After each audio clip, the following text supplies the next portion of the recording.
അന്ന് രവിശാസ്ത്രി തന്നെ കപിൽ ദേവ് അധ്യക്ഷനായ സമിതി വിരാട് കോഹ്ലിയുടെ കാലത്ത് കോച്ചായി തെരഞ്ഞെടുത്തത്. എത്ര അനായാസമായിരുന്നു ഈ ഒരു കോച്ചായി രവിശാസ്ത്രിയെ നിയമിക്കാനുള്ള തീരുമാനമെന്ന് ചിന്തിക്കുമ്പോഴും ശാസ്ത്രിയെ തന്നെ ഇന്ത്യൻ കോച്ചായി വീണ്ടും നിയമിച്ചതിന് പിന്നിലെ ലക്ഷ്യം ഒരു പരിധിവരെ വിജയിച്ചു എന്ന് തന്നെ വേണം അദ്ദേഹത്തിന്റെ ആ ഒരു കാലഘട്ടം പരിശോധിക്കുമ്പോൾ. ശാസ്ത്രിയെ കോച്ചായി തെരഞ്ഞെടുത്തതിന് ശേഷം വന്ന സോഷ്യൽ മീഡിയ കമന്റുകളിൽ അദ്ദേഹത്തെ പരിഹസിച്ചുകൊണ്ടുള്ള കമന്റുകളിൽ ഒന്ന് ഇങ്ങനെയായിരുന്നു: ഇതിപ്പോൾ കഴിഞ്ഞ പാർലമെന്റ് തെരഞ്ഞെടുപ്പ് പോലെയായി, എല്ലാവർക്കും അറിയാമായിരുന്നു നരേന്ദ്രമോദി തന്നെ വരുമെന്ന്, എന്നാലും റിസൾട്ട് വരുന്നതിന് തൊട്ട് മുമ്പ് വരെ ഒരു പ്രതീക്ഷ ഉണ്ടായിരുന്നു എന്ന തരത്തിൽ അദ്ദേഹത്തെ കളിയാക്കിക്കൊണ്ടുള്ള ഒരുപാട് സോഷ്യൽ മീഡിയ പോസ്റ്റുകൾ ഉണ്ടായിരുന്നു. ക്യാപ്റ്റൻ കോഹ്ലിയുമായുള്ള അഭിപ്രായ വ്യത്യാസങ്ങളെ തുടർന്നാണ് ആ സമയത്ത് മുൻ കോച്ചായ അനിൽ കുംബ്ലെക്ക് സ്ഥാനനഷ്ടം സംഭവിക്കുന്നത്.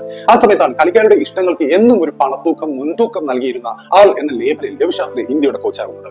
മുൻപ് ടീം ഡയറക്ടറായി വന്നിരുന്നു എന്നതല്ലാതെ അതിനു മുമ്പ് വലിയ കോച്ചിങ് അനുഭവ സമ്പത്തൊന്നും ശാസ്ത്രിക്ക് ആ സമയത്തുണ്ടായിരുന്നില്ല. കമന്ററി ബോക്സിൽ നിന്ന് അതിമനോഹരമായി കളിയെയും കളിക്കാരെയും അവരുടെ ഷോട്ടുകളെയും വർണ്ണിക്കാനുള്ള കഴിവാണ് അദ്ദേഹത്തിന് ഉണ്ടായിരുന്നത്. കോഹ്ലിയുടെ പിന്തുണ കൂടി ആയതോടുകൂടി അങ്ങനെ ശാസ്ത്രി ഇന്ത്യയുടെ കോച്ചായി മാറുന്നു. എപ്പോഴും കോഹ്ലിയുടെ ഒരു വെൽ വിഷറായി ശാസ്ത്രി നിലകൊള്ളുന്നു. ഇന്ത്യക്കായി ഏറ്റവും മികച്ച വിജയങ്ങൾ സമ്മാനിച്ച കോച്ച് തന്നെയായിരുന്നു ശാസ്ത്രി.